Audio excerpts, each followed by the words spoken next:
Pessoal, bom dia! Sejam bem-vindos. Eu vou contar para vocês hoje uma historinha, que é a historinha de um empreendimento que imagino que ainda tem aí muitos anos pela frente para crescer, mas já tem 16 anos, então já dá para contar um pouquinho do que a gente aprontou, do que a gente fez nesses últimos 16 anos. Imagino que a maioria de vocês, por estudar design, conheçam a história do Infinet, do Instituto Infinet, e eu quero começar dizendo para vocês que como é que vai ser essa palestra hoje. Eu vou contar para vocês um enredo básico do que aconteceu, né, do que a gente, das coisas que a gente passou, de como é que a gente construiu o Infinet, e depois eu vou contar para vocês um monte de bobagens que a gente fez no meio do caminho, alguns riscos que a gente teve além do que precisava, um monte de problemas que a gente enfrentou, e também algumas lições que a gente acha que aprendeu aí no meio do caminho. O meu objetivo aqui hoje é contar para vocês uma história que possa ser útil de alguma maneira para vocês se algum dia vocês montarem um negócio. O que eu espero é contar algumas bobagens que a gente fez para que vocês possam, eventualmente, não cometer as mesmas, serem criativos e cometerem outras diferentes, né? E não as que vocês já aprenderam aqui nessa palestra. Primeiro, acho que a maioria de vocês conhece, sabe o que a gente faz, mas eu vou dar uma explicação básica. O Infinet é uma faculdade. Uma faculdade um pouco diferente das faculdades normais. É uma faculdade que tem algumas características especiais. A gente é mais orientado ao mercado, a gente oferece cursos que são com menos pesquisa e mais orientados ao que as empresas estão buscando. É um curso que, ao invés de ser dado em aulas teóricas, é dado em aulas com computadores o tempo todo. Tem algumas coisas diferentes do normal, mas claro, porque é impossível você montar uma nova instituição, né? Existem faculdades excelentes no Rio de Janeiro, como essa é uma delas, né? E é impossível você fazer uma coisa nova, sem dinheiro, montar do zero uma nova empresa, uma nova instituição, sem fazer uma coisa diferente, né? Se você fizer o que todos estão fazendo, é garantido que você vai dar errado. Então esse eu diria que é um primeiro aprendizado, é que não se pode fazer mais do mesmo e dar certo, a não ser que você tenha muito dinheiro para investir e conseguir ganhar em escala ou alguma coisa assim. Então eu vou contar agora desde o comecinho, o que a gente fez, desde o momento zero. Vocês vão ver que o Infinet ele começou no quarto de casa, sem dinheiro, construído por pessoas quando eu era bem novo e meus sócios bem novinhos. Então eu vou contar a historinha desde o começo, mas para sorte de vocês, eu vou contar ela bem rapidinho. Tá? Muito bem. Eu sempre gostei de informática. Como vocês podem ver, eu era bastante nerd quando eu era adolescente. Nessa foto eu tinha 14 anos. Eu estava usando isso não é da época de vocês, né? Eu estava usando um Apple IIc e um MSX Hotbit e uma camiseta com Pitasaurus. E estava jogando, para quem é da área mais geek. Hoje em dia, geek está mais na moda que nerd, não é isso? Que é da área mais geek. Esse é o Ultima 4 que eu estava jogando no computador, eu acho, se não me engano. E eu sempre quis ganhar dinheiro, mesmo desde jovem. Mesmo quando eu fumava uns charutos bem baianos. Nessa época, eu sempre quis empreender alguma coisa. Eu tinha pouca dúvida de que eu não seria funcionário de uma empresa e que eu iria querer abrir alguma empresa. Talvez pela minha família, de uma maneira ou de outra, ter sido de profissionais liberais, e eu não tinha muito essa ideia de conseguir um emprego. Então, comecei a tentar fazer alguma coisa ainda bem novinho. A primeira coisa que eu tentei foi uma época em que estava se dizendo, eu estudava na PUC nessa época, eu não tinha 19 anos, 18, 19, estavam dizendo que dava para ganhar dinheiro com um treco chamado Amway. Né? Amway era um negócio de venda de porta em porta, ou alguma coisa parecida com isso, né? E dizia-se que se ganhava muito dinheiro. Isso já saiu de moda há muito tempo, imagino que vocês nem conheçam, vocês são bem novos, não devem nem ter ouvido falar disso aqui. Depois da Amway teve umas outras, tipo Noni e umas outras empresas de porta em porta, né? E eles disseram que eu poderia ganhar dinheiro, só que eu não ganhei lufas, né? Não ganhei dinheiro nenhum, né? Só que serviu para algumas coisas. Serviu, por exemplo, na época eu conheci um dos meus sócios e conheci também a minha, na época, futura e hoje ex, esposa. Não ganhei nada naquela época de dinheiro na Amway, mas foi útil para alguma coisa, né? Se vocês lembram agora do que eu falei agora há pouco, eu era nerd, né? Então era meio encalhado também naquela época. Então foi útil por vários coisas. E conhecer meu sócio foi algo importante, bastante importante até hoje. E aí naquela época, bom, muito bem, dia vai e dia vem. E aí um dia eu fui num motel. E aí, eu estava lá nesse motel. E aí tocou um aparelhinho que era o Teletrim. O que é o Teletrim? É um aparelhinho que servia para você receber recados, receber mensagens. Antes do celular, não existia celular naquela época. E aí você recebia uma mensagem dizendo assim, ligue para o fulano que ele quer falar com você e tal. Eu estava no motel e tocou o Teletrim.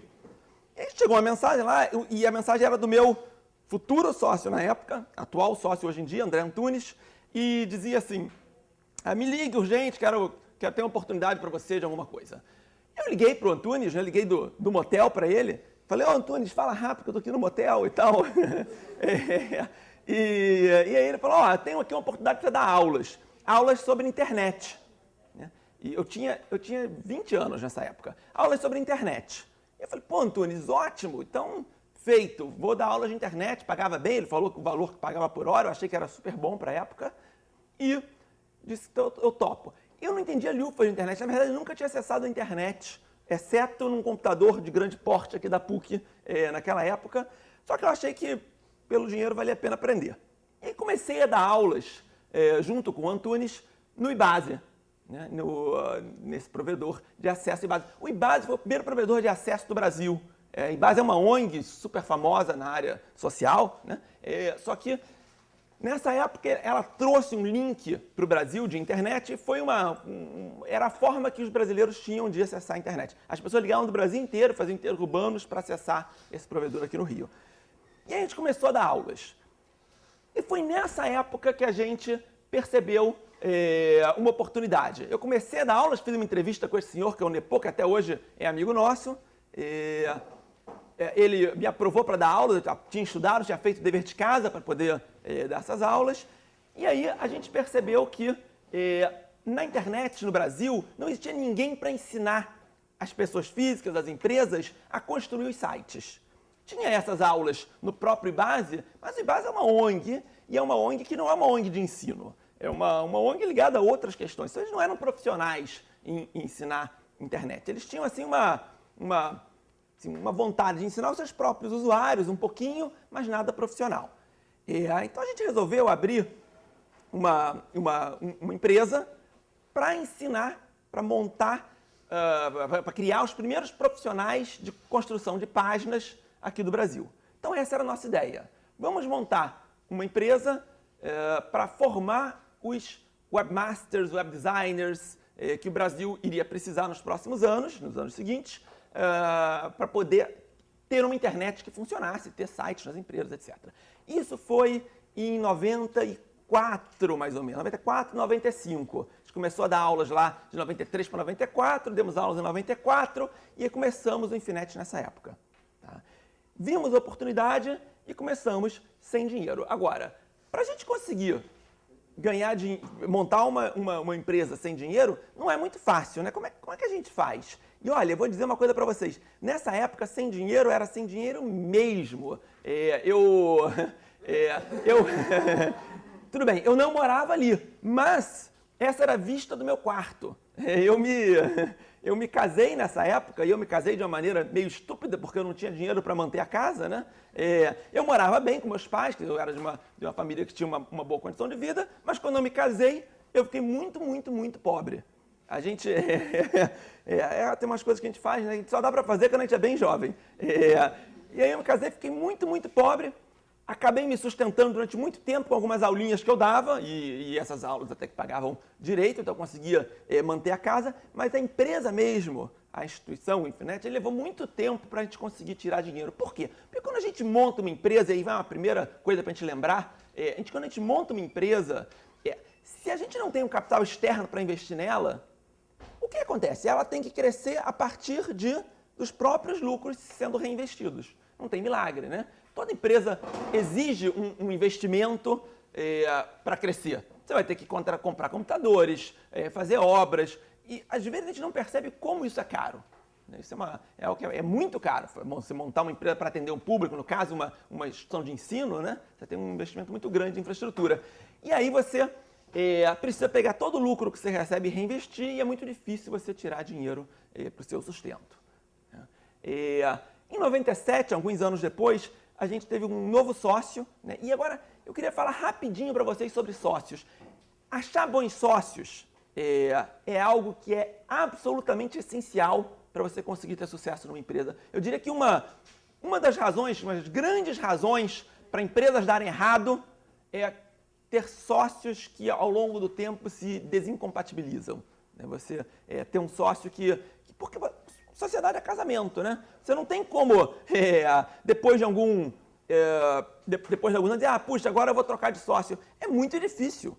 Né? Então, você tem que achar um sócio que tenha não só alguém que seria agradável para você trabalhar durante muitos anos, você vai passar a maior parte da vida junto com ele, se a empresa der certo, como alguém que você acredite que vai contribuir com a empresa, para depois do tempo você não ficar chateado de, puxa, só eu trabalho, só um trabalha e o outro não. Então eu tive uma sorte incrível e eu acho que tem muito de sorte nisso também, porque é impossível você conhecer as pessoas tão bem lá no início, de ter sócios espetaculares. Né? O André Antunes, que foi o primeiro, né, que junto comigo, lá no comecinho, a gente começou no quarto de casa, o Infinet e tal, ele é uma pessoa genial, ele estudou engenharia de computação aqui na PUC, ele fez o mestrado junto com a engenharia de computação, terminou os dois juntos, e ele conseguiu isso porque ele teve um desempenho excepcional, ele representou o Brasil nas Olimpíadas Mundiais de Matemática na China, é um cara genial e super trabalhador, inteligente. E depois o Eduardo que se juntou, idem, mesma coisa, teve uma carreira espetacular até, acadêmica, espetacular até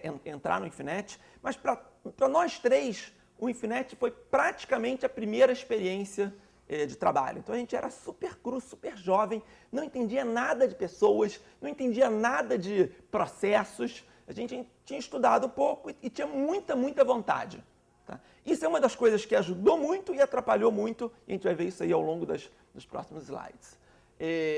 Então, como é que foi esse comecinho? Eu e o Antunes, nessa época éramos nós dois, trabalhamos dentro de casa durante um ano. Na nossa casa, no quarto de casa. Eu, por exemplo, quando alguém ligava para o Infinet para comprar um curso, era eu que atendia o telefone. Né? Então, a pessoa ligava para o telefone da casa do Antunes, da casa da mãe do Antunes, para ser mais exato, né? Porque ele morava com a mãe. E eu atendia o telefone e eu me identificava como Luiz. Bom dia, Luiz falando. Por que Luiz? Será que meu nome é André? Era o seguinte, porque eu não queria que a pessoa soubesse que a mesma pessoa que atendia o telefone era quem ministrava o curso, né? Porque a gente era professor e atendente nessa época. Só tinha gente, né? Então, eu não queria que a pessoa achasse, o professor é quem atende telefone, que essa empresa não é séria, né? Então eu dizia que era Luiz. E eu dizia que era Luiz pelo seguinte, porque se a pessoa algum dia reconhecesse minha voz, dissesse, mas a sua voz é tão parecida com o do que atende o telefone, eu tinha uma desculpa, dizer que meu nome era André Luiz. Né? Não é André Kishinevski, meu nome, mas não, André Luiz e tal, que é um nome que combina. E a gente começou um ano assim, sem nem secretária. Né? Era um telefone moderno naquela época, com 2 toques. Era da Telerge, vocês não são da época da Telerge, mas a Telerge era uma empresa espetacular. E o telefone tinha 2 toques. Se ligassem para um número, tocava de um jeitinho. Se ligasse para outro número, tocava de um outro. Era a mesma linha, dava ocupado se ligasse ao mesmo tempo, mas tocava de um outro jeitinho. E aí, dependendo do jeitinho, você atendia alô ou você atendia Infinet, bom dia. Era uma experiência fantástica. Com o tempo, começaram a ligar para a gente porque a gente tinha um serviço, um produto no momento certo. A gente, por exemplo, começou a ensinar Java antes de qualquer outro curso de Java do Brasil. Eu ministrei a primeira turma de Java do Brasil. Primeira, zero, nunca tinha tido um curso de Java no Brasil, fui eu que ministrei. Porque um dia ligaram para o Infinet e disseram, queremos comprar uma turma fechada de Java. E era a Associação de Empresas de Informática aqui do Rio de Janeiro, que muitos anos depois eu acabei virando diretor e vice-presidente dela, mas naquela época, claro, eles nem me conheciam direito.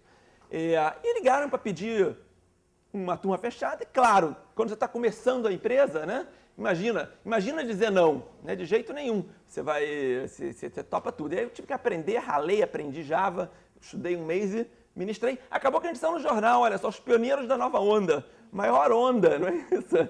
Sair no jornal, primeiro curso Java do Brasil. E aí chegou uma parte especialmente importante da nossa história. Surgiu um fenômeno no mundo que era a Netscape. Quem se lembra da Netscape? Alguém? O pessoal se lembra? Ah, legal. Era um fenômeno, né? Agora, depois decaiu e tal, a Microsoft matou, esgoelou, trucidou, não é isso? Mas, mas naquela época a Netscape era que nem Google hoje em dia. Todo mundo falava de Netscape no metrô e tal, era a onda. E a gente decidiu que a gente ia ser o primeiro parceiro de treinamento, de educação da Netscape no Brasil. Né? América Latina, na verdade, não tinha nenhum na América Latina. E a gente mandou um e-mail para a Netscape, que era uma mega empresa lá nos Estados Unidos, riquíssima, tinha aberto capital na bolsa e tal, 97. A gente mandou um e-mail dizendo assim, Netscape, nós somos o parceiro ideal para vocês aqui no Brasil, nós vamos ensinar a Netscape para muita gente, vamos representar vocês aqui no Brasil, vamos organizar os cursos, nós somos a empresa perfeita para vocês se associarem. A gente estava vendendo quarto de casa, na casa da mãe do Antunes. Essa era a nossa sede. E aí, contamos uma história que não tinha mentiras, mas é claro que tinha omissões, né? Para a Netscape. E dissemos que queríamos ser representantes deles. E a Netscape topou. Ela falou, beleza, então já que vocês estão dispostos e tal, vamos lá, vocês serão o primeiro parceiro. Tem uma última etapa aqui da seleção, que é a nossa diretora vai conhecer a empresa de vocês no Brasil. E aí eles mandaram, a diretora da Netscape veio lá dos Estados Unidos, conheceu o Infinet no Brasil, o Infinet que ainda era na casa do Antunes, da mãe do Antunes. E aí, que é ótima, ela é da Regina, temos muito a agradecer a ela. E aí a diretora da Netscape veio para o Brasil, se hospedou no Copacabana Palace, né? E a gente tinha que buscar ela no aeroporto. Eu tinha nessa época um carro que era, eu acho que, não sei se era o Brasília 4 portas ex-táxi. Ele tinha um ar-condicionado central, que eram vários furos no assoalho, você via o chão correndo, nós andávamos embaixo, né? Ou um Chevette bem velhinho, eu não lembro direito qual dos dois carros que eu tinha. E aí E aí, claro, não podia buscar, a gente pegou um carro emprestado com a família, foi buscar ela num carro bacaninha, e levamos para Copacabana Palace. E aí ela disse, bom, então vamos conhecer o Infinet. Ele falou, bom, é que o Infinet está em obras. O Infinet não vai dar um cheiro horrível, tem uma obra, não vai ser bom. Vamos conversar aqui no Copacabana Palace mesmo, que é mais agradável. E aí a gente teve um almoço no pérgola do Copacabana Palace, que graças a Deus ela pagou, né? E ela gostou muito da gente, acreditou na gente e nos tornou o primeiro Netscape Education Partner da América Latina, o que foi especialmente importante para a nossa marca, né? E a gente começou a crescer a partir daí. E eu vou dizer, nós fomos um parceiro muito bom para a Netscape. A gente organizou um monte de eventos com a Netscape no Brasil inteiro, em Natal, em São Paulo, no Rio de Janeiro, com os diretores da Netscape. Fizemos um oba-oba danado, fizemos mais do que se fosse uma grande empresa que ia dar pouca atenção para eles. E ao mesmo tempo, obviamente, ministramos aulas, eu aprendi um monte de Netscape naquela época, ministrei aula na empresa de São Paulo, na Telesp, fizemos um maior oba-oba com a Netscape, foi ótimo para nós e para eles. Para eles, no final das contas, eles acabaram não dando muito certo. Felizmente a gente conseguiu, pequenininhos, mas mais consistentes, a gente conseguiu aproveitar bem essa parceria. E nessa época a gente ministrava cursos em aulas, em salas de aula sem computadores. Nessa época a gente ensinava HTML numa sala que nem essa, igualzinho isso aqui. A gente vendia vagas do curso, né? E dizia assim, bom, então vamos aprender HTML, cada um pega aí a apostila, lápis e papel, eu vou mostrar para vocês como é que é aqui. E tinha um dia inteiro de aula, onde as pessoas faziam os sites no papel, né? E era isso a aula. E vou dizer para vocês uma coisa, isso me mostrou que uma das coisas mais importantes para você conseguir que pessoas acreditem em você é você ter fé no que você está dizendo, você acreditar cegamente no que você está dizendo. E nessa época eu achava que essa era a melhor maneira de se ensinar HTML. Eu acreditava nisso. Hoje em dia tem a visão oposta, claro. Hoje em dia tem uma visão de, no Infinet, todas as salas de aula, de todas as aulas, de todos os tipos de curso, graduação, pós-graduação, curso extensivo, todas têm um computador por aluno. Ponto. A gente foi para o outro extremo.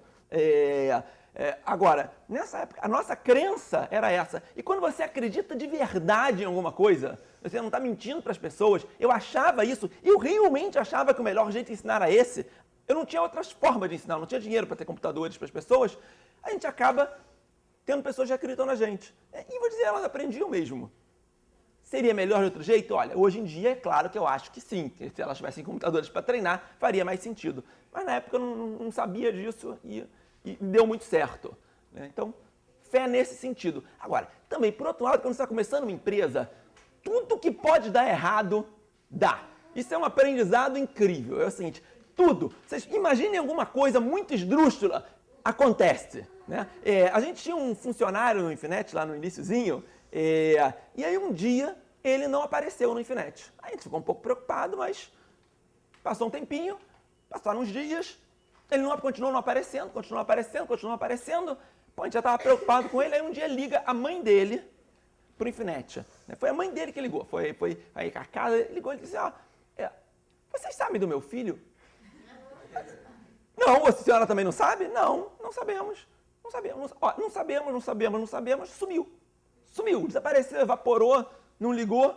Passou muito tempo, 1 ou 2 anos depois, eu estou andando na rua, encontro o sujeito, olha para você não sumiu?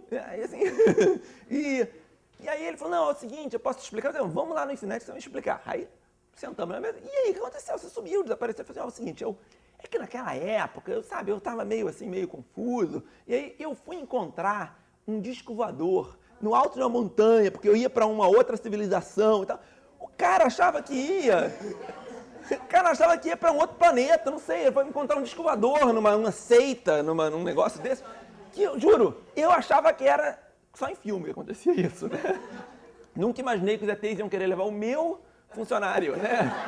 A tanto custo a gente tinha encontrado e tal, né? Isso é uma sacanagem, ETs, cara. Devia levar só funcionário de empresa grande, que faz menos falta, né? Isso, levar funcionário de empresa pequena é sacanagem. Essa aqui é a historinha do Infinet. A gente, olha, em 96, 97 tínhamos 0 assentos em sala de aula. Em 98 a gente tinha uma sala de aula com 12 lugares. Em 99 a gente começou a crescer. Até o ano 2002 a gente cresceu bastante. Aí teve uma crise, caímos, ficamos com 108 lugares em sala de aula. E aí a gente entrou numa espiral de crescimento boa. Em 2005, 2006 a gente se mudou. Em 2007 a gente tinha 309 lugares. Começamos o ensino superior. Em 2008, 2009, 2010, hoje a gente tem 624 lugares em sala de aula. Temos 4 cursos de graduação, 15 cursos de pós-graduação e um monte, mais de 80 cursos de curta duração intensivos. Nós somos uma faculdade pequena, elitizada, quer dizer, de cursos de altíssimo nível e super focados em apenas 2 áreas. Tecnologia da informação, cursos de programação, de software, de administração de redes, etc. E design digital, né? Somos focados apenas nesses 2 assuntos. Essa tem umas fotos do Infinet de hoje. São alunos estudando no Infinet. São a sala de aula. Temos aí a sala de estudo. Mais alguns alunos estudando. E essa é uma típica sala de aula do Infinet. Hoje em dia tem computadores, felizmente. Muito bem. Vou fazer um parênteses agora para vocês. Um parênteses, uma outra coisa da minha vida que me ajudou muito. Isso aqui sou eu dando uma palestra em Natal, né? Olha a minha cara nessa época. Você convidaria alguém com essa cara para dar uma palestra em 97? Né? Eu fico impressionado como as pessoas podiam... Eu não entendo, mas tudo bem, fico feliz que tenham convidado. Então, em 97, me chamaram... Eu tinha muita cara de nerd, eu fico... É impressionante. Talvez eu ainda tenha, porque hoje eu estou mais acostumado comigo mesmo, né? Mas eu engordei um pouquinho, ajudou. Então, e nessa época, eu fui a Natal dar uma palestra. Olha que interessante. Nessa época, a Natal dar uma palestra. E eu estava na fila do avião. E essa é uma historinha legal, porque foi um grande aprendizado para a minha vida. Acho que pode ser útil para alguns de vocês que são mais tímidos. Eu estava numa fila de avião. Eu detestava falar com pessoas. Eu era super fechado e nerd. Mas eu já tinha aprendido, né, em 97, que isso não era um bom comportamento. Que eu deveria me esforçar para, pelo menos, de vez em quando, né, falar com alguém. E eu estava nessa fila, e aí eu virei para conversar com a pessoa que estava atrás de mim. E a pessoa que estava atrás de mim, na fila, né, do avião, era o César Taurion, que na época eu não tinha ideia de quem era, estava ele e a esposa, era um casal mais velho é mais ou menos a idade que eu tenho hoje, né? Mas para a época parecia mais velho, e estava ali um casal, comecei a conversar com eles e descobri que eles estavam no mesmo congresso que eu. E aí eu fui conversando, acabei ficando amigo deles no congresso. Passou um tempão, eu troquei um ou outro e-mail com o Taurion, e um ano depois dessa fila do avião, alguém da Fundação Getúlio Vargas perguntou para ele se ele indicava um professor para dar aula de comércio eletrônico, um ano depois, em 98, e ele se lembrou de mim, de Natal e da fila do avião, né? E ele deve ter pensado assim, pô, aquele rapaz é tão nerd que ele deve saber ensinar comércio eletrônico, né? É um negócio que é bem bits e bytes, sabe, na época. E aí ele me indicou para dar aulas. E a Fundação Getúlio Vargas foi super, ultra importante no meu sustento durante muito tempo. E foi super importante para eu não precisar tirar dinheiro do Infinet para me sustentar e o Infinet poder, eu e meus sócios, né, poderem, o Infinet poder continuar reinvestindo o dinheiro sem que eu morresse de fome na vida pessoal. Então foi um parênteses, uma coisa que eu aprendi, que assim, às vezes pode alterar muito o rumo da sua vida, um papo, uma virada para o lado e puxar um assunto com alguém, né? Então acho que é algo que vale a pena às vezes fazer o esforço, para algumas pessoas é esforço, para outras é prazer, né? Mas o esforço de às vezes puxar uma conversa, conhecer alguém novo, dar uma atenção, né? Muito bem, isso que eu contei para vocês é um enredo básico do Infinet, e um parênteses sobre esse outro aspecto da fundação na minha vida. Mas eu vou agora contar para vocês um pouquinho sobre o que deu certo em divulgação, marketing e divulgação, porque pode inspirar alguns de vocês em empresas que vocês venham a montar, né? Depois eu vou contar também alguns tropeços que a gente deu, que são divertidos e úteis, e também umas outras coisas. Primeira coisa, olha, como é que a gente começa a divulgar sem dinheiro? A gente começou o Infinet com 0. O nosso primeiro evento que a gente fez, primeiro evento que a gente fez, primeiro era uma palestra e tal, a gente colocou um anúncio no jornal, pagando no cartão de crédito de pessoa física, cujo limite era bem baixinho naquela época, ocupou meu limite todo do cartão de crédito. E para pagar o cartão de crédito, a gente precisava do dinheiro que as pessoas depositavam para vir no curso. E a gente alugou o salão do curso para pagar depois, faturado, né, uma semana depois, também para pagar a fatura com o dinheiro que as pessoas pagassem para vir no curso. Era 0 nosso capital. 0 absoluto. Então a gente pediu para os amigos passarem adiante, a gente prometia dar um dinheiro para o amigo se ele contasse para outra pessoa que aquele curso existia. A gente aprendeu desde o começo que fazer barulho muitas vezes não exige dinheiro. Você consegue, se você criar e se preocupar em produzir fatos interessantes, fatos novos, você consegue aparecer no jornal. A gente apareceu muito, muito mais no jornal do que a média de empresas desse tamanho, né? Porque o Infinet nessa época era muito pequeno. Nessa época dessas matérias, por exemplo, era bastante pequeno ainda. E a gente tem, olha, 3 capas do Boa Chance, um monte de aparições no jornal, fazendo barulho, tentando aparecer, criando fatos, sendo amigo de jornalistas, indo a congressos e conhecendo jornalistas, né? Se vocês quiserem ligar um pouquinho o ar, eu acho que não atrapalha o barulho não, porque está ficando bem quente. Não, esse é melhor. Esse aqui está mais barulhento que esse. A gente testou? Isso, daqui a pouquinho a gente desliga. O que mais? Participando de concursos. Essa é outra coisa que até a professora de vocês havia comentado no início, né? A gente adora participar de um concurso, né? E a gente aprendeu que se a gente participa e leva a sério e realmente se empenha, primeiro, é um aprendizado. Você, para participar do concurso, você acaba tendo que se organizar, você acaba tendo que tomar decisões que podem ser úteis para a sua empresa. E segundo, é uma super chance de aparecer. Não porque o próprio concurso em si vai divulgar você, mas a partir de ganhar um concurso, você consegue gerar fatos para aparecer na imprensa.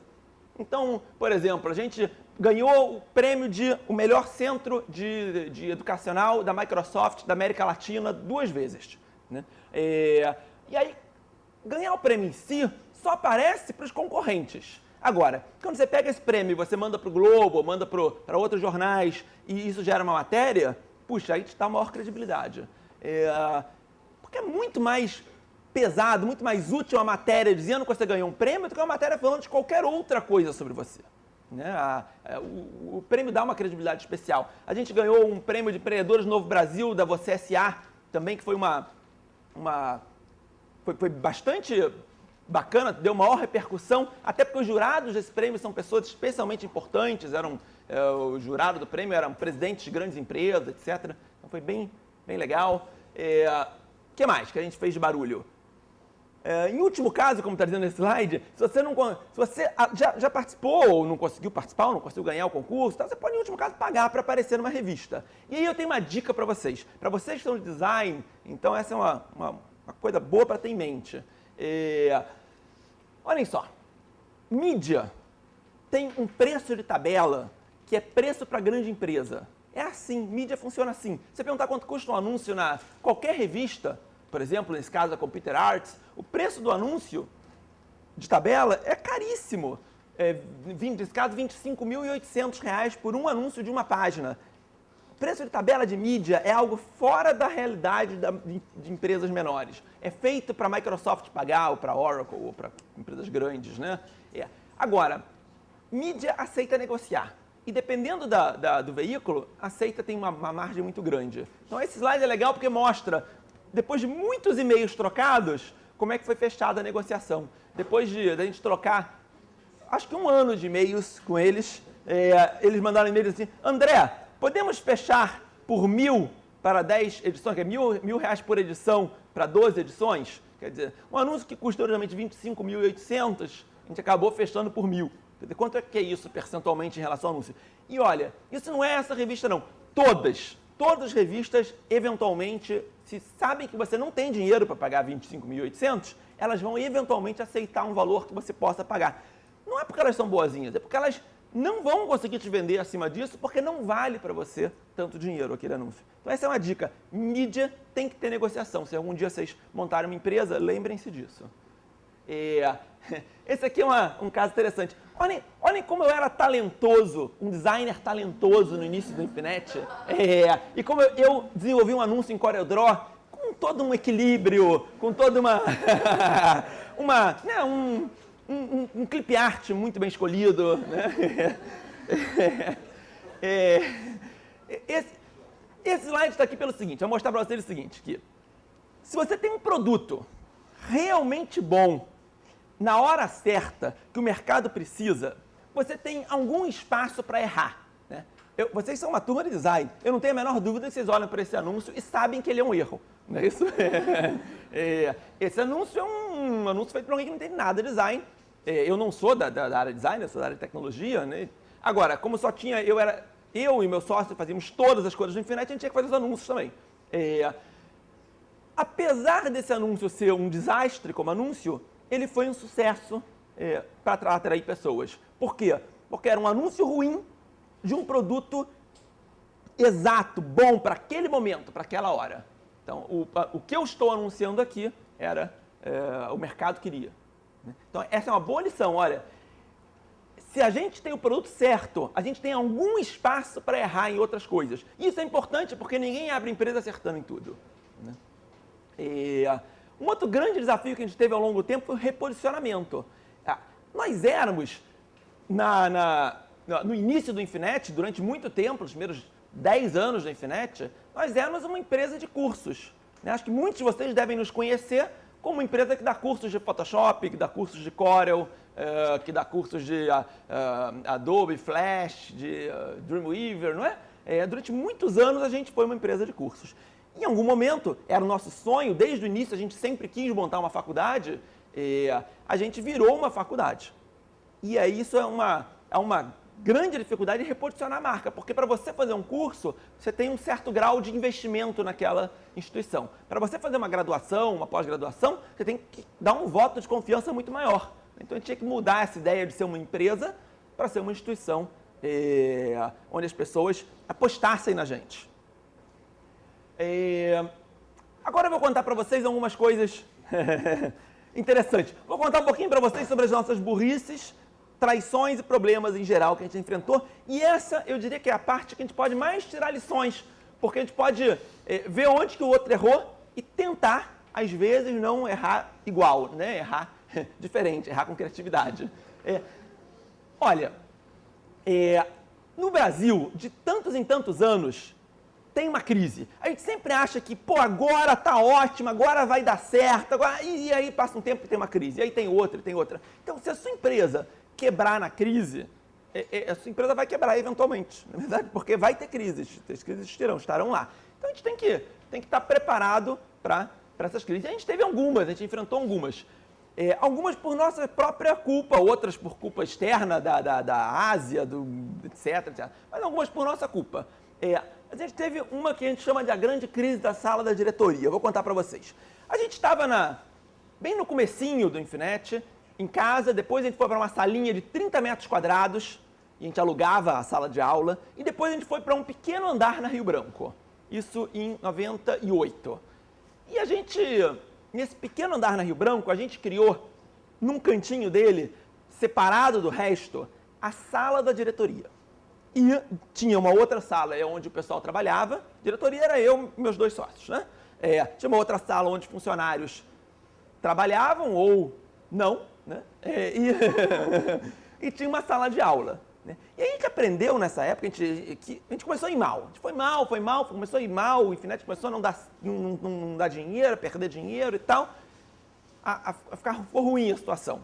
E a gente sentou na nossa sala de reuniões, que era o McDonald's, né, que ficava embaixo do prédio, era a nossa sala de reuniões. E a gente sentou lá, sala de reuniões e tal, bate-papo. O que está acontecendo? Por que o Infinet não está indo bem? E a gente percebeu que a gente estava fazendo uma coisa absolutamente estúpida, que era sair de perto dos funcionários. Né? A gente montou uma sala para a gente, separada da sala dos funcionários. E, pessoal, esse título diretor é um título muito bonito do ponto de vista externo, mas numa empresa de 10 pessoas, o diretor não é diretor, é gerente e supervisor. E supervisor e gerente não sentam em sala separada. Supervisor e gerente sentam junto com o pessoal. Porque gente de operação precisa de supervisão. Né? Então você não pode se distanciar da equipe nesse momento. Talvez, eventualmente, num outro momento da empresa, você possa até sentar distante, apesar de que não é a moda hoje em dia você sentar longe das pessoas. Até hoje a gente senta bem próximo da equipe. Agora, olhem só. Mas hoje é mais importante que supervisores e gerentes da instituição sentem próximos do que a direção. Né? A questão é que nessa época os papéis se confundiam. E a gente já teve uma outra questão que nos ajudou muito nessa época. A gente percebeu que se a gente acabasse com a sala da diretoria, sentasse junto com o pessoal e transformasse a sala da diretoria em uma outra sala de aula, a gente teria 2 salas de aula em vez de uma. Então, ao mesmo tempo, a gente fazia as pessoas trabalharem e dobrava o nosso faturamento. O que foi uma decisão espetacular. Certamente o Infinet, a partir do momento que a gente fez isso, voltou a começar a crescer. Né? Ao longo do tempo, outras coisas que a gente enfrenta sempre são traições, roubos, extorsões, etc. Ao longo de uma empresa, aqui no Brasil, então, você pode ter uma coisa, você vai ter certeza. Você vai enfrentar esse tipo de coisa. O cara da polícia que liga para dizer que precisa de um cafezinho para o sindicato, porque afinal aquela zona é muito perigosa. Não é isso? O cara eventualmente de alguma prefeitura, etc., que vai querer dinheiro seu para liberar alguma coisa que você já tem direito. Né? Ou para agilizar, né, o dinheiro para a coisa ficar um pouco mais rápida. E aí você vai ter que tomar uma decisão na sua vida, que é, você topa isso ou você não topa isso? Né? A nossa decisão é de que a gente não topa, a gente não faz. Isso a gente vai ver até no slide mais à frente, isso tem um custo. Quando você decide não topar o cafezinho, você vai ter que pagar por isso. Pagar não em dinheiro, mas você vai ter que pagar em ter mais trabalho para conseguir fazer as coisas. Mas, por outro lado, você tem um grande benefício, você não vira freguês e nem você cria um passivo para a sua vida. Né? Você corromper pessoas certamente te gera um passivo e também te torna freguês. Vou voltar nisso mais à frente um pouquinho. E mais uma coisa, não achem que todo mundo é bonzinho. Eu até partir do princípio que as pessoas são honestas, sim, mas sempre com certos cuidados. A gente teve vários casos ao longo do Infinet de funcionários que não agiram adequadamente. A gente teve até um funcionário que era estagiário, que ele descobriu uma forma de desviar dinheiro, ele era estagiário da área de matrículas, e ele vendia cursos e ele conseguia descobrir uma forma de um erro no processo de desviar dinheiro. E olha, vou dizer uma coisa para vocês, foi um caso, foi muito triste, né, porque era uma pessoa que a gente gostava do ponto de vista pessoal, e quando descobriu isso a gente passou a gostar muito pouco dele, né, claro. E ele era de uma família que ele foi para casa, foi despedido.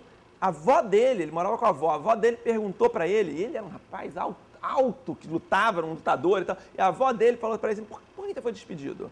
Aí ele falou, não, foi despedido, não contou a história direito.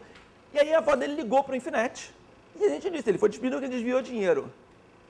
E não é que a avó dele trouxe ele pela orelha para o Infinet, sentou e disse, eu sou uma funcionária pública, construí o que eu tenho com respeito, não sei o quê. Quanto ele roubou?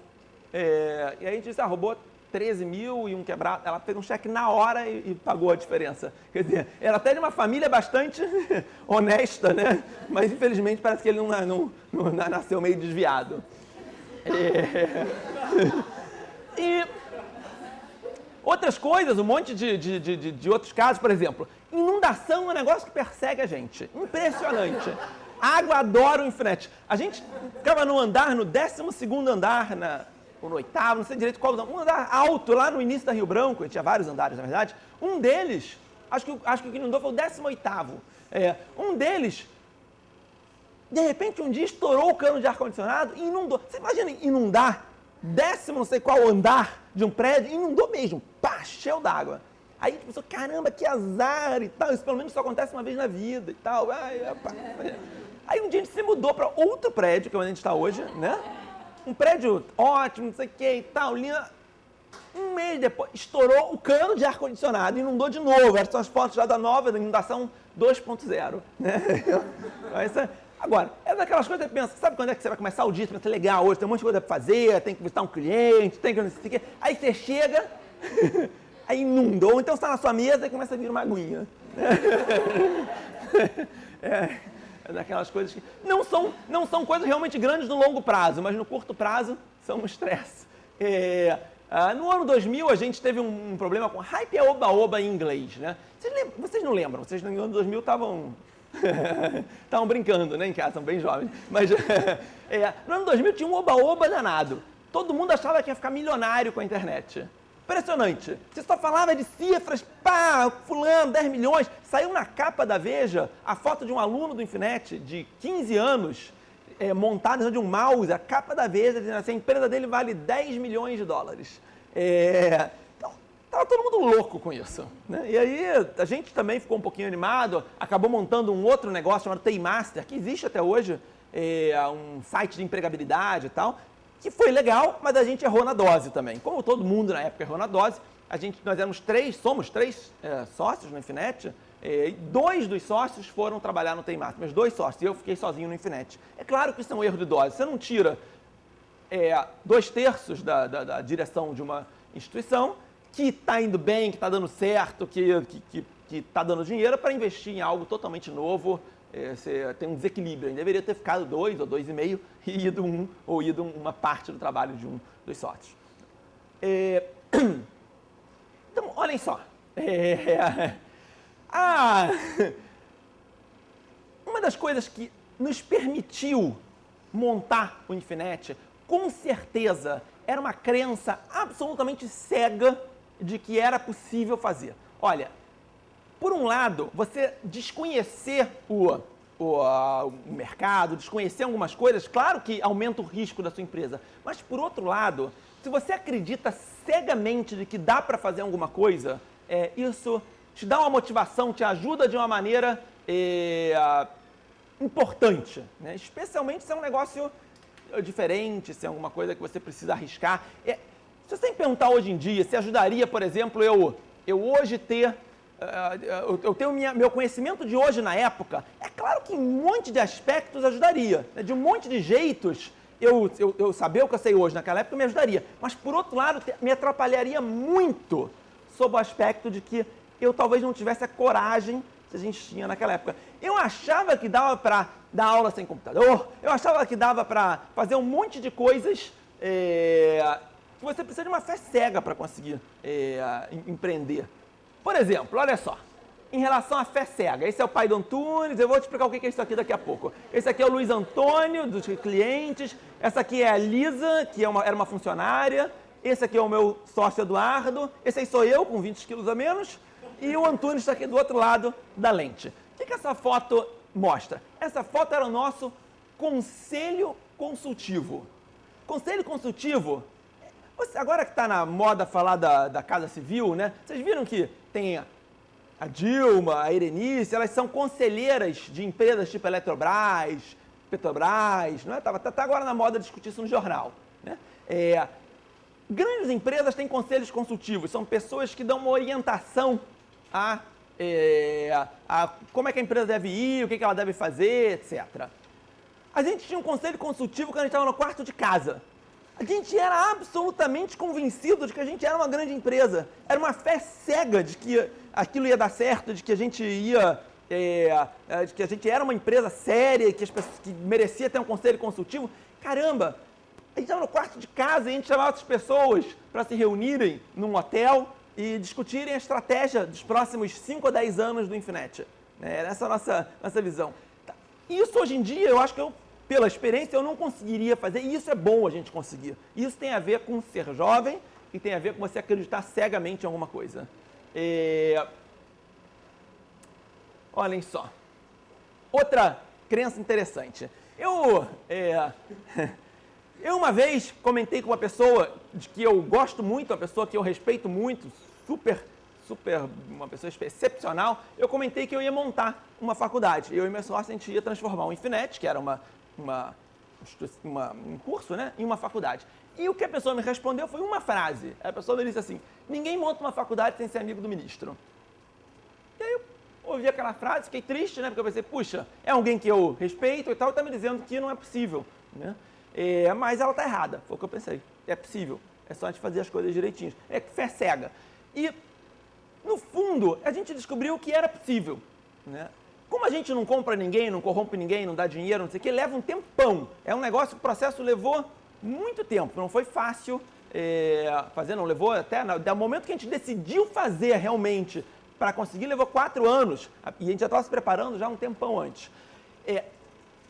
Essa aqui é uma foto só engraçadinha para ilustrar, né? Eu não conhecia o ministro, na verdade, quando a gente montou a faculdade, a gente não conhece nem o ministro, nem ninguém que conheça o ministro, nem nenhum nível. Mas muito tempo depois, no ano passado, eu até precisei resolver algo no MEC e a gente acabou conhecendo o ministro.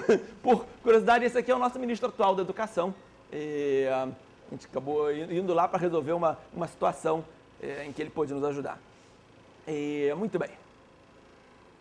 Outra coisa interessante, também ligada a essa fé cega, eu fiz uma segunda faculdade quando há uns 10 anos atrás, 8 anos atrás, e eu tive uma matéria de marketing nessa faculdade, e a matéria de marketing era desenvolver um plano de negócios. E foi na época que a gente estava transformando o Infinet numa faculdade. E eu pensei, vou fazer um plano de marketing, de construção, um plano de negócios, na verdade, de construção de uma faculdade. E aí fiz um plano de negócios de construção na faculdade. É claro que o plano de negócios era muito, muito superior aos outros trabalhos da turma, porque era um plano de verdade, não um trabalho meramente acadêmico, né? Era num nível de detalhe muito bom. Era o plano de negócios de montar a faculdade do Infinet. E apresentei, e achei que tinha arrebentado na apresentação, porque era um trabalho de verdade, né? Só que eu não disse que era de verdade, eu disse apenas que estava ali fazendo para a turma. E a professora me deu 7. E aí ela me falou, eu falei, mas 7? Ela falou assim, sua apresentação foi excelente, seu trabalho é excelente, mas é impossível construir uma faculdade sem ter dinheiro e não sei o quê. E aí eu, caramba, ninguém acredita no negócio, né? E eu acho que as pessoas têm a impressão, né? Você vê como acreditar cegamente, às vezes é mais útil do que você achar que conhece bem o Brasil e o que dá e o que não dá para fazer. Agora, claro, tem um monte de desafios, né? Ambiente regulatório é louco. Eu vou contar para vocês, por exemplo, obrigado, tá ótimo, sim. Uma das coisas que a gente enfrenta para montar uma faculdade, e é algo bem estranho. Olha só como as leis são interessantes. Para montar a faculdade, você tem que mandar um plano para o MEC, e nesse plano você tem que mostrar o seu contrato de aluguel, você tem que mandar junto o contrato de aluguel da área onde você vai ministrar as aulas pelos primeiros anos da faculdade. É justo isso, né? Porque o MEC vai autorizar uma faculdade, é razoável que ele tenha ali uma garantia de que você tem espaço para ministrar aulas, né? E você tem também que mostrar que você tem uma biblioteca com milhares, investimento alto, uma biblioteca é caríssimo. Acho que para uma faculdade pequena como o Infinet, a gente já gastou mais de R$1 milhão em livros, quer dizer, é caro você montar uma biblioteca. E o MEC pede para você mandar isso na hora que você apresenta o plano, para ele poder te autorizar. Até aí tudo bem, a legislação a princípio faz sentido. Só tem um problema, o MEC leva 2 anos para te responder se você pode ou não montar a faculdade. Então, pensem bem, olha que idiosincrasia da legislação. A legislação não é ruim, mas quando você leva 2 anos para responder, ela fica horrível a legislação, porque você vai o quê? Você vai alugar o espaço, montar a biblioteca, ter salas de aula, e depois de 2 anos você vai saber se vai poder oferecer o curso ou não. Ele é mais um ano para vender as vagas, né, para matricular os alunos, etc. É muito complicado. Então esse é um super desafio, né?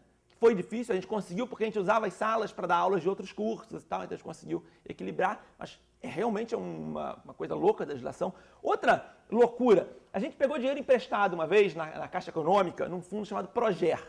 Né? Proger, a princípio parece ótimo, né? O fundo empresta juros baixos, você consegue com um grau de burocracia mediano são 8 meses de burocracia, mais ou menos, mediano.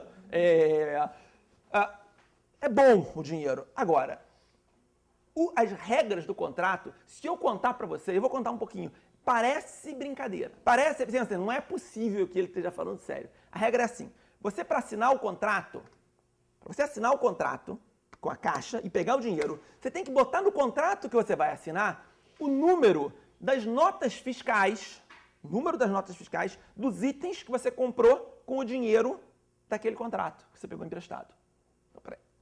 A Caixa, ela paga, ela não dá o dinheiro para você, ela dá o dinheiro para o fornecedor que você comprou o item. Eu comprei 200 computadores, então aquele dinheiro que a Caixa está emprestando, ela não dá para mim, ela paga direto para o meu fornecedor. No contrato tem que dizer o número da nota fiscal do produto que eu comprei. Então, pensem bem, como eu vou comprar o produto se eu não assinei o contrato e peguei o dinheiro ainda? Né? Então, a Caixa, no fundo, isso aqui assim, você só empresta para quem está disposto a bancar o risco. Porque se você compra o produto e depois assina o contrato, e se na hora de assinar o contrato a Caixa disser, não, agora mudou a regra, eu não assino mais. E você já comprou o produto e não tem dinheiro para pagar. Então, a ordem das coisas é louca. Isso é uma das razões que é comum no Brasil a gente dizer que o Brasil só empresta dinheiro para quem não precisa. Né? Porque se você precisar de verdade e não tiver como pagar aquela conta, como é que você vai pegar o dinheiro? Outras coisas são mudanças que o MEC de vez em quando muda as leis, é trabalhoso você se manter atualizado, e às vezes ele dá uma canetada lá e muda uma regra e que te deixa com uma dificuldade e tal. Isso acontece com alguma frequência. É difícil fazer negócio num ambiente regulado no Brasil, mas, novamente, é mais difícil se você sabe disso antes e você fica com medo. Né? Se você realmente acredita e vai lá, e na prática a gente sabe que difícil não é impossível. Né? Você vai tentando, vai aprendendo, vai estudando os assuntos, vai lendo as portarias e você acaba fazendo. Quando alguém pergunta pra gente, como é que vocês fizeram para transformar o Infinet na faculdade? Como é que vocês fizeram? Olha, a gente entrou no site do MEC, leu as instruções, leu os documentos, e foi seguindo as regras. Levou 4 anos, mas a gente foi seguindo, mandou para cá, botou, pegou, aprendeu, conversou com fulano e tal, foi fazendo aos pouquinhos. Né? Demora, dá trabalho, mas não é impossível. Outra coisa que foi muito interessante para a gente, mas também é uma dica interessante, talvez até para vocês que vão montar empresas, possam usar até o mesmo sistema que a gente usou, é muito legal, que é o seguinte, a gente descobre umas coisas interessantes no mundo. Se você for pesquisando, aprendendo, conversando, você acaba achando umas oportunidades. Essa é uma oportunidade que a gente descobriu. A gente descobriu que existe no MIT, vocês conhecem o MIT? Uma faculdade americana muito grande, muito boa. Né? Existe um MBA no MIT que tem uma disciplina que se chama Global Lab. Nessa disciplina, que é uma disciplina fantástica, os alunos do MBA, os alunos que estão estudando lá no MIT, eles precisam fazer uma consultoria em alguma empresa fora dos Estados Unidos. Eles, para passarem na disciplina, o projeto final da disciplina é uma consultoria numa empresa fora dos Estados Unidos. E aí, qualquer empresa, de qualquer lugar do mundo, pode mandar um projeto para eles, dizendo, eu quero uma consultoria nessa área. E eles mandam um grupo de 4 alunos virem estudar aquele tema e oferecer uma solução naquele tema em qualquer lugar do mundo. Então a gente usou muito isso, a gente usou já umas 4 ou 5 vezes o MIT para trazer grupos e estudarem problemas. Por exemplo, um problema que a gente trouxe eles para estudarem aqui foi como é que seria o modelo de expansão do Infinet. Outro foi para ajudar a gente a fazer um planejamento de marketing especialmente bom. Um outro foi... O primeiro grupo foi: devemos entrar no ensino superior de que maneira? Quais cursos lançar? Onde é que estão as maiores oportunidades no ensino superior? E foi assim, foram respostas num nível ultra detalhado. Imagina, bons consultores de alto nível do MIT, que são pessoas que trabalhavam em consultorias, estão fazendo um MBA lá, que são pessoas muito boas, que ficam 3 semanas, tempo integral, dedicado dentro da sua empresa, fazendo um plano de marketing, sem que você tenha que pagar por isso. Você só paga as passagens e estadia. É uma super oportunidade. Aliás, isso, se algum de vocês algum dia tiver com uma grande dúvida numa empresa de vocês, esse é um caminho legal para se tirar dúvidas, para se tomar decisões. Um outro aprendizado que a gente teve ao longo do tempo foi que é absolutamente necessário se continuar estudando, e estudando não só a liderança, mas as pessoas, todos que trabalham na sua empresa ao longo do tempo. Olhem só, isso parece um oba-oba acadêmico, mas não tem nada de oba-oba acadêmico. Isso aqui é o seguinte, é a realidade. Se você não continuar estudando, você não continuar aprendendo coisas novas para a sua empresa, você não consegue dar os passos seguintes. Porque montar uma empresa no início é muito diferente de fazer ela crescer. Você administrar uma empresa com 10 pessoas, e isso eu imagino que a professora Silvina já tenha comentado com vocês, ou se tenham visto talvez até em outras disciplinas ligadas à administração, você montar uma empresa exige habilidades diferentes de você administrar uma empresa com 50 funcionários, ou com 100 funcionários, ou com 200 funcionários. Né? É muito diferente. Porque com 10 funcionários, você resolve tudo no olho. Você sabe quem é bom e quem não é bom, e aí você pode promover ou despedir no olho. Né? Com 50, ou com 100, ou com 200, é muito mais difícil. Se você não tiver sistemas de implementação de meritocracia, se você não tiver alguma forma, processos padronizados, se as pessoas não seguirem certos processos, você vai ter uma zona na sua empresa. Né? E criatividade é excepcional e muito importante em vários momentos. Em outros momentos, o que é importante é processo, é você ter o mesmo resultado sempre igual. Na verdade, se você quiser tirar um documento qualquer no DAR aqui da PUC, você não quer que aquele atendente do DAR seja criativo na hora de dar o seu documento. Quer dizer, não, né? Você quer que ele cumpra exatamente o processo e te entregue no prazo aquele documento certinho, não é verdade? Então tem horas para criatividade e tem horas para você conseguir implementar bons processos na sua empresa, na sua instituição. Né? Esses aqui são livros que nos ensinaram muito a dar esse passo. Guardem, eu vou depois, claro, publicar esse slideshow para vocês. Né? Guardem essa dica. Essa não é uma dica para empresas de 10 pessoas, mas se algum dia você administrar uma empresa que tenham 30, 40, 50, 60 pessoas ou mais, é a hora de começar a se preocupar com esse assunto. Né? Um outro assunto que a gente estudou foi esse livro aqui, que chama Primeiro Quebre Todas as Regras, que nos ensinou a lidar com pessoas. Vocês lembram que no comecinho da palestra eu falei que eu detestava falar com pessoas, né?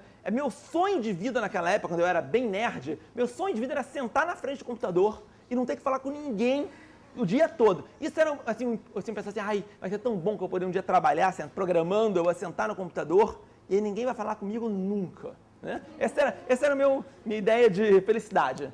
Desde criança, eu me lembro uma vez que eu era criancinha, criancinha mesmo, 8 anos de idade, eu estava no meu quarto e eu estava vendo o sol bater assim no meu quarto, pensando assim, ai que felicidade, ninguém me chamou para fazer nada hoje, eu era meio esquisito mesmo, né? Depois eu fui melhorando um pouquinho, hoje eu sou só um pouquinho esquisito, eu fui melhorando aos pouquinhos nesse sentido. E esse livro nos ensinou, já agora, nos anos bem mais recentes, nos ensinou a lidar com pessoas de um jeito diferente. Nos ensinou que pessoas são diferentes umas das outras, que é normal você tratar as pessoas que são diferentes de forma diferente. Né? Um livro muito bacana. Quem for trabalhar com pessoas no futuro, quem for gerir pessoas, liderar pessoas, essa é uma leitura muito legal, muito recomendada. Esse também é um livro legal que fala sobre custos, que é uma coisa importante em qualquer empresa ou instituição.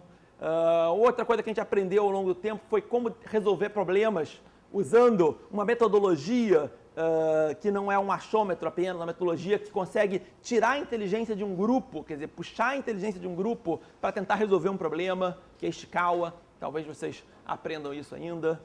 E lá no comecinho do Infinet, um livro super importante para a gente, esse é um livro que eu recomendo para qualquer um que vai abrir uma empresa, é o livro Foco. Quem recomendou esse livro para a gente foi o tio Nelson, que é esse aqui, que é um amigo da família, que é quase meu tio, ele não é meu tio, mas ele é quase meu tio, um amigo muito próximo da família, e ele nos sugeriu ler esse livro. E esse livro foi essencial, porque no começo de toda empresa, a empresa tenta fazer de tudo, não é isso? Você não recusa trabalho. Ah, você sabe? Então, sei, claro. Então pode deixar comigo que a gente faz. Todo mundo quer trabalho. E tem um momento que a gente tem que decidir focar. Né? Porque ninguém quer contratar uma empresa que é uma faz tudo. Você quer contratar uma empresa que é muito boa em alguma coisa. E você não consegue associar o seu nome a tudo. Você tem que associar o nome da sua empresa a algum conceito para o seu consumidor. E esse livro nos mostra isso. Mostra que empresas que fazem tudo acabam dando errado. Você tem que associar alguma coisa. Estou já na reta final aqui da palestra, né? Tenho mais algumas coisas importantes para falar para vocês, mas não se preocupem, eu não vou passar do horário. E uma das coisas que eu queria falar para vocês é que um dos desafios de uma empresa, quando você monta e quando você vai crescendo, é a questão da comunicação. Como é que você faz para as pessoas saberem o que está se passando? Porque você que empreendeu, que é o dono, você sabe o que está se passando na empresa. Só que tem o fulano, o beltrano, o ciclano, que só entendem da área deles e não tem noção do que se passa. E a gente vai aprendendo, a gente vai criando ferramentas de comunicação. Uma que a gente criou foi o Bluebird, que é um informativo interno do Infinet, que conta as novidades. Depois a gente descobriu que ele era bonito demais e assim, dava muito trabalho ser feito, então era melhor ter uma coisa curta em texto, só que mais frequente para as pessoas. E a gente foi aprimorando aos pouquinhos. A gente criou depois uma revista para a comunidade, que é a Infinet News, que mostra trabalhos de alunos, o que o Infinet está fazendo naquele trimestre, então a gente distribui para alunos e comunidade. Depois a gente criou uma reunião muito bacana e também um aprendizado legal, útil, se vocês forem um dia montar uma empresa, que é, a gente coloca um dirigente sentado no meio de uma sala, faz uma roda de cadeiras em volta e o dirigente tem o compromisso de responder qualquer pergunta feita para ele sobre a empresa, sobre a Infinet. E as perguntas são feitas anonimamente numa urna. Então você imagina que as pessoas lascam aquelas perguntas mais casca grossa que tem, que é anônimo, né? E aí é uma oportunidade que você tem de responder o que as pessoas realmente gostariam de saber. Né? E você descobre um monte de coisas. Por que o contra-cheque de maio não foi entregue? Não sei o quê. Não foi? Então, e aí você acaba aprendendo um pouquinho. Tá. Vamos lá. Meritocracia também é um grande aprendizado. Você só vai conseguir reter as pessoas realmente boas se você conseguir pelo menos saber quem são essas pessoas boas. Se você não tem um sistema meritocrático na sua empresa, como é que você sabe quem é bom? É no olho? Muito difícil. No olho você tem um monte de preconceitos. Se você não diz à pessoa exatamente o que você quer dela, você não tem metas definidas por semestre, por tempos em tempos, como é que você vai saber o que a pessoa espera? Por exemplo, como é que o designer do Infinet, nós temos um designer, né, inclusive a pessoa que fez a apresentação, como é que ele vai saber se ele está ou não atendendo o que a gente quer?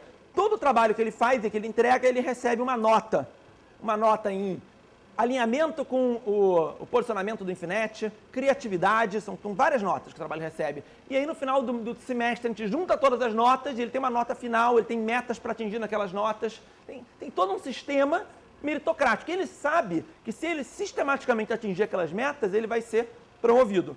E ele sabe que se ele não atingir aquelas metas, ele está em maus lençóis. Né? Então, e todos os funcionários sabem disso, todo mundo, do professor a todos, ao atendente, a pessoa que trabalha com matrículas, etc., todos têm metas e sabem o que se espera deles.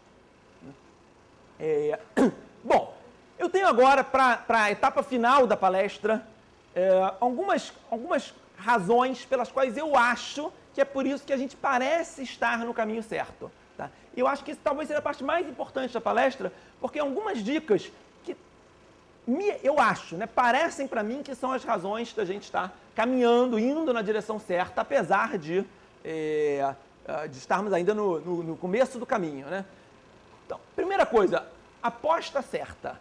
aquilo que eu falei no começo da palestra. Se você não tiver o produto certo, você não tem nenhuma margem para errar. Talvez mesmo acertando no resto, você vai dar errado. Você precisa fazer a aposta certa, ter o produto certo. A gente apostou em internet no momento certo, quando a internet estava começando, crescendo. E vou dizer uma coisa para vocês. Agora, olhando para trás, parece que é mole. Né? Você diz assim, você aportou na internet? Claro, a internet estourou, moleza, né? Acertar essa aposta. É moleza agora que já estourou. Na época, era difícil saber. Uma vez eu comentei com meu pai, em 70 e poucos, ele ganhou dinheiro com ações na Bolsa. E eu fiz um comentário super, assim, natural, tipo, pois é, pai, em 70 foi uma época muito boa de ganhar na Bolsa, dinheiro na Bolsa, né? Ele falou assim, mas eu queria ver você dizer isso em 70. Né? Porque uma coisa depois que passou é mole, na época é que é difícil. Outra coisa é lançar produtos certos, no sentido, tem que ser um produto, se você não vai ter uma verba imensa para divulgar ele e tal, ele tem que atender a alguma demanda do mercado que não é atendido hoje em dia. Você precisa encontrar qual é o nicho, qual é a demanda de mercado que o seu produto atende, que não tem um monte de concorrentes brigando por ela. Tá?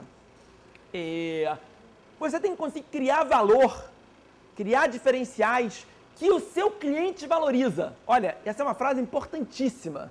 Não adianta você colocar no seu produto ou no seu serviço coisas que o seu cliente não liga, que você acha legal. Ou então que o seu cliente diz que gosta, mas que ele não está disposto a pagar por elas. Olha, esse raciocínio é importantíssimo, nunca esqueçam dele. Você tem que conseguir encaixar no seu produto ou no seu serviço diferenciais que o seu cliente está disposto a pagar por eles. Então, por exemplo, a gente encaixou no nosso produto, no nosso serviço, que no caso é educação, uma sala de aula melhor do que outras salas de aula que a gente encontra no Rio de Janeiro. Né? Então, a gente olhou para outras faculdades. Essa aqui é uma faculdade, por exemplo, que fica em um outro bairro aqui, uma faculdade de Botafogo. A gente olhou, fotografou, viu como é que eram as salas de aula. Então, vamos fazer algo diferente. Vamos fazer uma sala de aula que as pessoas se sintam num ambiente mais tecnológico. Né? E a gente descobriu que o nosso cliente estava disposto, nosso aluno estava disposto a pagar mais para ter esse ambiente. Porque não adianta você investir em diferenciais que o cliente acha legal, mas que não quer pagar por ele. Outra coisa que também a gente aprendeu ao longo do tempo é fazer marketing sem muita cerimônia. Né? A gente acredita no nosso produto, a gente acredita na instituição e a gente fala o que a gente pensa. Né? Então, tem alguns anúncios, depois vocês olham quando eu disponibilizar a apresentação, são anúncios que não são anúncios modestos, são anúncios muito enfáticos.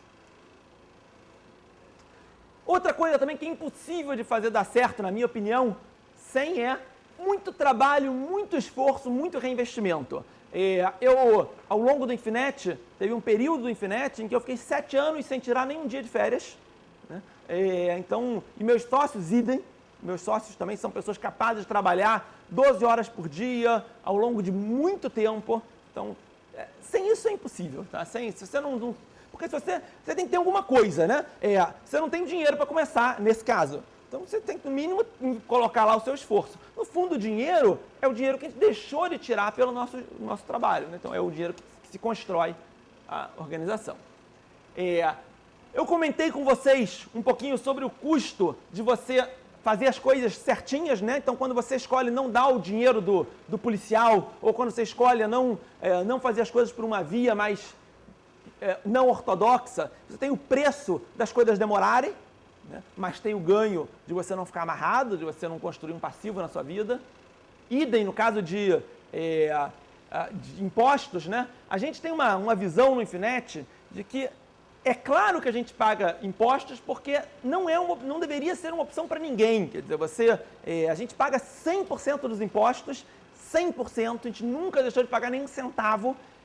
E a gente acha que a gente não faz nada demais por isso. É apenas a obrigação de qualquer empresa. A gente até procura, para os alunos terem certeza de que a gente está pagando, a gente procura entregar a nota fiscal. Porque a faculdade não precisa entregar a nota fiscal, é legal, quer dizer, quando a PUC não entrega, ela está agindo dentro da lei, ela recolhe os impostos sem dar a nota fiscal, mas a gente opta por entregar para cada aluno uma nota fiscal, porque como muita gente não sabe disso, não sabe que nesse ramo é possível não emitir, as pessoas podem ficar na dúvida se a gente está pagando ou não. Então a gente procura entregar para todo mundo, mandar uma carta junto, falando da importância de o dia que eles montarem uma empresa também seguirem essa linha.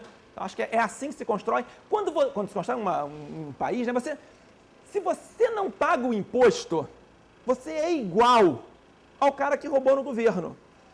Se você acha que está certo, beleza. Mas você não é diferente dele. Porque você não colocar o dinheiro no pote é o mesmo que o cara tirar o dinheiro do pote. O pote é o mesmo. Né? Quando você diz assim, não, mas o dinheiro que eu mando volta para o governo é roubado. Uma fatia dele é. 30% dele, talvez seja, ou 20, ou 10, ou 50, não importa. Um pedaço é roubado. Um outro pedaço vai para construir hospital, vai para programas sociais. Quando você não coloca o dinheiro, você está tirando dos dois pedaços, obrigatoriamente.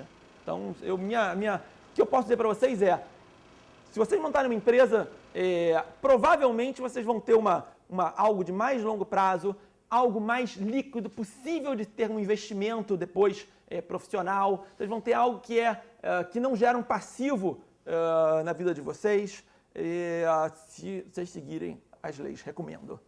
Para mim foi muito bom. E outra coisa, talvez, muita gente diz, mas no ramo tal não é possível fazer isso.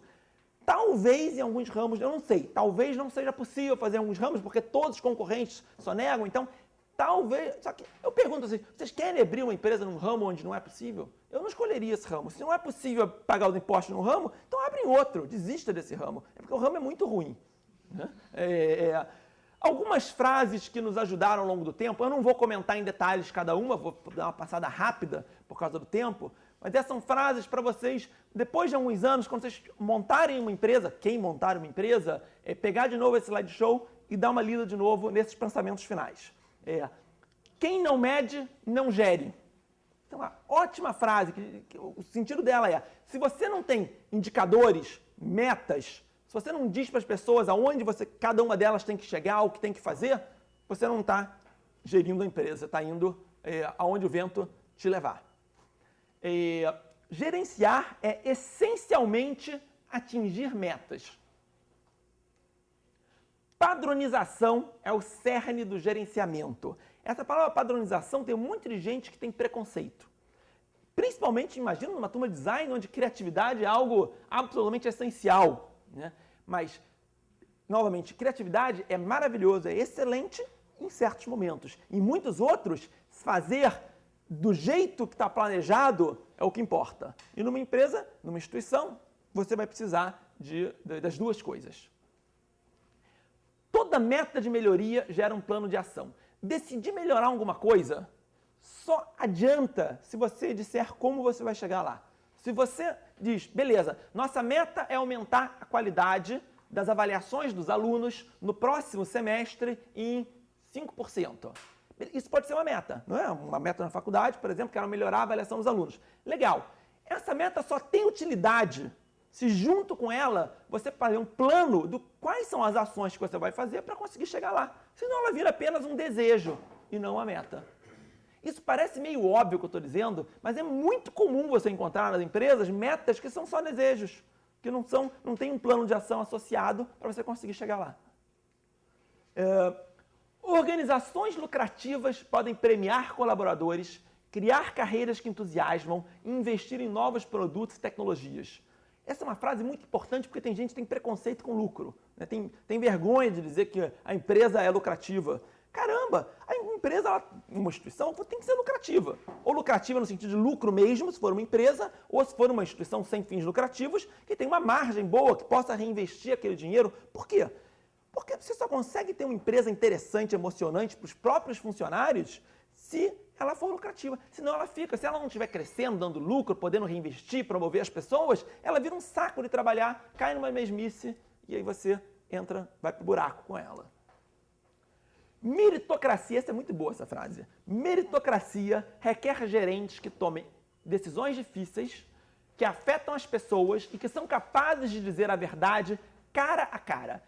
Meritocracia, acho que é uma palavra que nem todos conhecem, né? Eu já, apesar de ter usado na palestra aqui algumas vezes, significa você tratar diferente aqueles que são diferentes. É você saber quem são os funcionários nível A, os que merecem ser promovidos, os medianos e os funcionários que não têm a mesma produtividade que os outros, que estão abaixo. É você saber, é a pessoa saber. é a pessoa saber por que, que ela está abaixo ou por que, que ela está acima. Ela ter a consciência do papel dela e do momento dela, de como, se ela está ou não produzindo o que a empresa deseja. Olhem só, pessoal, isso não é fácil, porque você vai ter que, um terço dos seus funcionários, dizer para eles que eles estão no terço inferior. Né? Então isso exige pessoas que são capazes de dizer a verdade cara a cara. E isso é difícil. É difícil você chegar para alguém e dizer, olha, você está há 3 semestres nível C. Você devia se preocupar em melhorar essa produtividade. Puxa, mas por quê? Por isso, são essas metas que você não atingiu, tais pessoas estão num nível com uma produção melhor que a sua. Então, isso é difícil, mas isso é necessário se você quer manter as melhores pessoas felizes. Eu li uma vez num livro que diz o seguinte, que uma empresa é meritocrática quando você tem os melhores funcionários felizes e os piores funcionários tristes. Porque você está dando valor a quem merece ter valor e você está deixando claro para aquelas pessoas que não estão produzindo que talvez seja a hora delas ir embora. Veja a todo custo como, na melhor das hipóteses, um mal necessário. Também li recentemente num livro essa é uma frase mais nova na minha vida, e o livro diz o seguinte, que ele não entende como é que tem empresas que se orgulham do número de funcionários, ou do tamanho, ou do custo, que na verdade custo não é orgulho. Orgulho é o que você entrega, o que você consegue ter de faturamento e eventualmente o lucro. O lucro é quanto o mercado, quanto você está produzindo para a sociedade, quanto a sociedade entende que você entrega de valor para ela. Esse é um conceito um pouco mais complicado, que eu não vou me aprofundar, mas é algo para vocês meditarem no futuro. Fechando aqui a palestra, eu vou contar para vocês a nossa missão, nossa visão e também dois pensamentos. Olhem, nossa missão é, o que o Infinet faz? E isso é muito importante, vocês estão numa aula de empreendedorismo, então vocês certamente vão ter que escolher missões para projetos de vocês, né? Então o que o Infinet faz? A gente provê educação orientada ao mercado e de alto nível em TI e design digital. Uma missão é importante dizer claramente o que você faz, não algo genérico que toda empresa faz, né? Então a gente provê educação, nós somos uma faculdade, uma instituição de ensino, orientada ao mercado, a gente não provê educação orientada à pesquisa, a gente não provê educação de forma que algumas faculdades fazem, que a gente tem uma educação orientada ao mercado, a gente ensina o que as empresas querem dos nossos alunos. De alto nível, a gente não faz isso de forma massificada, a gente não entrega uma educação orientada ao mercado simples, entrega uma educação de alto nível e que, obviamente, por isso não é baratinha, né? Não em qualquer coisa, mas em TI, tecnologia da informação e design digital. Então, uma missão tem que dizer claramente o que você faz. Tá? E qual é a sua visão? Como é que você, o que você enxerga para a sua empresa, para a sua instituição? Nós enxergamos o seguinte, com elevados padrões éticos, ser a mais admirada instituição de ensino de TI e design digital. A visão sempre tem que ser empolgante. Se você tem uma visão assim, fraquinha, você não vai empolgar as pessoas. Então você tem que querer algo grande sempre e também tem que ser razoavelmente específico nisso, porque olha, a gente não quer ser a mais admirada, custe o que custar. A gente quer ser a mais admirada com elevados padrões éticos, ou seja, nós não faremos coisas erradas para atingir esse objetivo. Nós não vamos, por exemplo, deixar de pagar um imposto, alguma coisa assim. 2 valores institucionais, já no finalzinho aqui da palestra, para vocês entenderem um pouquinho de como é que a gente passa para os funcionários coisas que a gente acredita. Isso aqui são valores em que todos, é bem interessante, pessoal, todos os funcionários, no final de cada semestre, são avaliados, recebem uma nota de 1 a 5 em como eles se comportam em relação a esse valor. Então, a gente, no final de cada semestre, cada pessoa recebe. E essa nota é usada como parte do processo de decisão de promoções e também para ganhar prêmios em dinheiro. Tá? Prêmios que são um prêmio semestral que todos recebem quando batemos as metas. Então, olhem só, uma avaliação que a pessoa tenha espírito de excelência, entendido como a atitude em tudo que se faz de querer fazer o melhor do mundo. Pode-se até não conseguir, mas vale tentar. Cada pessoa do Infinet recebe uma nota de 1 a 5 no final do semestre, dizendo como ela se comportou em relação a isso. E a nota é dada pelo chefe direto dela. Segundo valor, são esses dois valores. Trabalho com o time. O dia ao receber uma meta, planejá-la e batê-la com o time. Isso é para evitar que as pessoas fiquem muito individualistas. Como a gente tem muitas metas e tem muitas... as pessoas são muito avaliadas, né, no inteiro ou não cumprido a meta. Se a gente não avaliar também como ela se comporta em relação aos colegas, a gente corre o risco das pessoas acabarem tentando a qualquer custo bater a sua meta e não junto com o time. Um aprendizado que eu tive ao longo do tempo foi nunca julgar as pessoas, em particular funcionários, sem ouvir os dois lados. Você ouve uma história de uma pessoa, aí depois você pensa, caramba, o outro errou, sacaneou ela e tal. Aí você ouve a história do outro, é uma outra visão completamente diferente. Então, nunca forme a sua opinião antes de ouvir os dois lados, senão você vai cometer injustiças. Você deve aceitar ter colaboradores e sócios, principalmente sócios, também muito colaboradores, melhores do que você. Né? Isso pode parecer óbvio, dito aqui, escrito no quadro, mas na vida, na hora H, não é fácil. Né? Eu tive a sorte de ter sócios espetaculares. Né? O meu sócio, o Eduardo, eu tinha falado do Antunes antes, o Eduardo, ele entrou para o Infinet um pouquinho depois do início, mas foi bem no comecinho, e ele tinha 24 anos quando ele entrou para o Infinet. Ele, aos 24 anos, ele tinha se formado em economia aqui pela PUC, ele tinha feito um mestrado stricto sensu, mestrado em economia pela Fundação Getúlio Vargas, ele tinha feito uma pós-graduação em informática aqui na PUC e ele estava no 3º ano de Direito. Hoje ele é doutor em economia, em administração pela EBAP também, mas na época ainda não era. Então, notem, são pessoas espetaculares. Eu tive a sorte de ter sócios muito especiais. E hoje eu tenho a sorte de ter funcionários muito especiais também. Tem um funcionário em particular, que é o diretor do campus do Infinet, que entrou no Infinet como estagiário. E hoje eu tenho orgulho de poder dizer que ele é muito melhor que eu em muitas coisas. Quer dizer, ele é uma pessoa que cresceu muito, ele está há muitos anos no Infinet. E tudo que ele cresceu foi merecido. Foi porque ele realmente conquistou o espaço, né? Isso é espetacular. Agora, claro, você tem que conseguir aceitar isso, né? Acho que, eventualmente, isso exige uma reflexão para você conseguir aceitar que você não é melhor que os outros em tudo e às vezes você perde uma discussão, faz-se o que o outro quer fazer e ele estava certo mesmo. Né? Então, aceitar isso é importante.